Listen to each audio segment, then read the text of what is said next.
Então, meu nome é Rogério Coelho, né? Sou ilustrador e autor de livros, né? Trabalho com isso há um pouco mais de 20 anos, né, profissionalmente. Eu sou Marta Moraes da Costa, sou professora, escritora, crítica literária.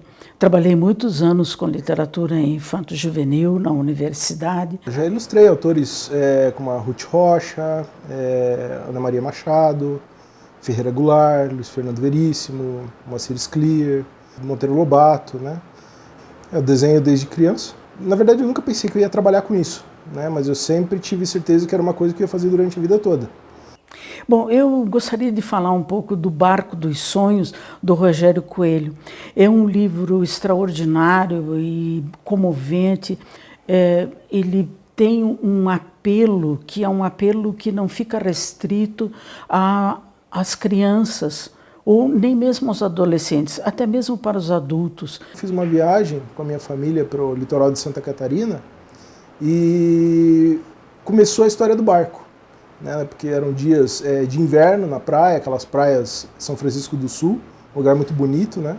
Aquelas praias desertas, aqueles lugares bem, né, cinzentos, né, aquela paisagem. E aquilo acho que mexeu, né, com a minha inspiração em relação a isso, né? Vendo meus filhos brincando naquele ambiente, né? Eu comecei a fazer essas relações, né, do quanto a minha vida estava indo, né? Eu estava envelhecendo, vendo meus filhos crescer, né? E sabia que um dia também eles poderiam chegar a esse mesmo tipo de reflexão, né? Então, quando eu voltei dessa viagem, eu já tinha um cenário e já tinha um personagem. E eu já tinha mais ou menos uma ideia de algo que era importante para mim. Mas a partir daí foram 7 anos de trabalho em cima desse livro. Não que eu tenha ficado 7 anos desenhando o livro, mas 7 anos que esse trabalho ficou acontecendo na minha vida. Seja desenhando, seja pensando, seja desenhando de novo, tomando decisões para ele, né? Até o ponto em que realmente eu acho que eu resolvi várias coisas, consegui sentar, né, e desenhar ele de uma vez. Isso aí foi um processo de trabalho mesmo, mais ou menos 1 ano, né, que eu levei para concluir o trabalho depois dele chegar no nível que eu me senti seguro assim bom, agora vamos terminá-lo, né? Quando eu escrevi a 4ª capa do Barco dos Sonhos, eu escrevi motivado pela emoção da leitura. E ali eu falava que os olhos são as janelas da alma. Eu acho que um livro de imagens como esse do Barco dos Sonhos fala a alma realmente. Depois do livro concluído, finalizado, né, então meu editor resolveu me dar um presente. Né? Então o presente que eu recebi foi esse texto da professora Marta Moraes da Costa a respeito do livro, né? E que está aqui na edição brasileira e também traduzido na edição americana, né? E eu espero que em todos os idiomas para os quais esse livro for, o texto dela esteja presente, porque é um texto que de uma maneira muito poética consegue resumir muito do significado desse livro, né? Principalmente acho que dos significados não de começo, meio e fim, né? Mas os significados emocionais, né? O que esse livro pode significar para alguém. Nas suas imagens, ele vai descrevendo uma história lindíssima de um encontro entre as duas pontas da vida, como dizia Machado de Assis. De um lado o menino, do outro lado, digamos, o idoso, né? Ele criou um livro em que basicamente a gente tem 2 cores. A gente tem a cor sépia predominando nas imagens relativas ao idoso e a cor azul na imagem do menino. E quando eles se encontram, essas cores se misturam. Existem 2 tempos narrativos nesse livro. Um tempo é o que traz esse personagem, que é um velhinho, que mora na beira da praia. Então o tempo narrativo dele tem todas as margens brancas, né? E as figuras, né, o enquadro mesmo dos desenhos são ondulados. Então isso faz referência mesmo às ondas do mar, né, ao mar, né, esse movimento, né? E ao mesmo tempo eu acabo deixando bem claro que esse aqui é o momento dele. Esse sépia, né, essa cor que eu usei, né, que eu escolhi para esse momento, era para trazer um pouco dessas fotografias antigas, né, da lembrança, da memória, né? Então o sépia foi utilizado aqui por causa disso. E a outra parte narrativa que nós temos é a do menino. Então, para isso, eu escolhi tons mais frios, azulados, né? Em alguns momentos até um azul mais esverdeado, né? E a sequência dele se passa numa cidade. Eu penso que as crianças podem ter, ou os leitores de um modo geral, percepções diferentes dessa multiplicidade de elementos que o Rogério vai distribuindo em todas as páginas. Eu posso abrir o livro ao acaso e eu não vou encontrar uma figura só.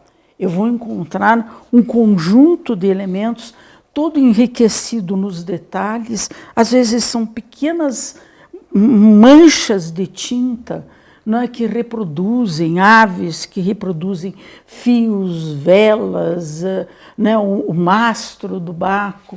E é nesses detalhes que o olhar do aluno, que o olhar do leitor vai se maravilhar. A ideia é que a história tenha um fluxo, né? E que a pessoa que vai pegar esse livro, ela possa seguir isso de uma maneira natural e possa entender o que eu estou tentando passar para ela, né?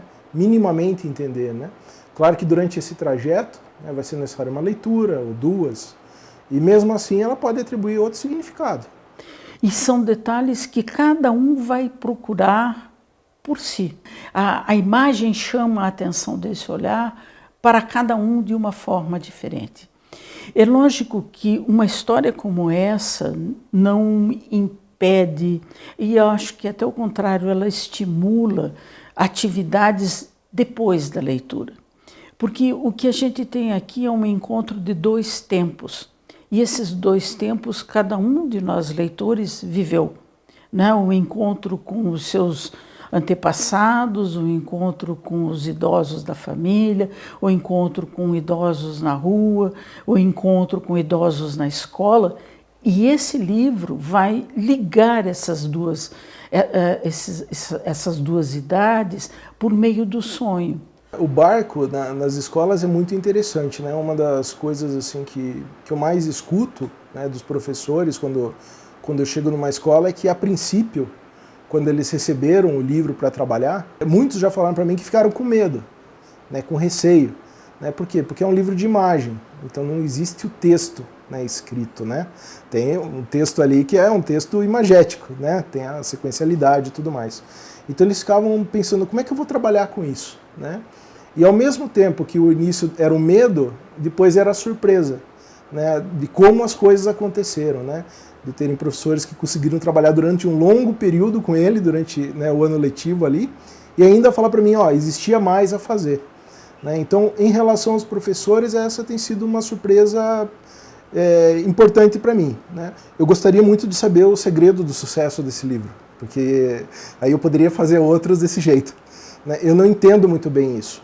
O que eu entendo é que foi um livro que veio a partir de preocupações muito genuínas, né? Coisas que realmente são importantes para mim, né? E que eu me dediquei a ele sem me importar com quanto tempo eu estava demorando para fazer, qualquer desgaste que eu poderia ter em relação a esse processo. Eu só tentei fazer um livro da maneira como eu achei que deveria fazer quando eu fiz.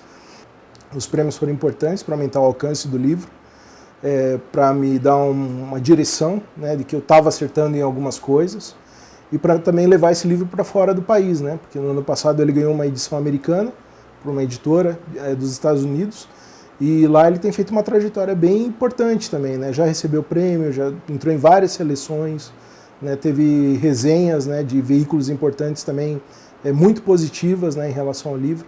Mas eu acho que se tem alguma coisa assim que pode resumir um pouco do meu trabalho, é a sinceridade e dedicação que eu dei para esse projeto, né? Então acho que são as coisas mais importantes que eu consigo tirar daí.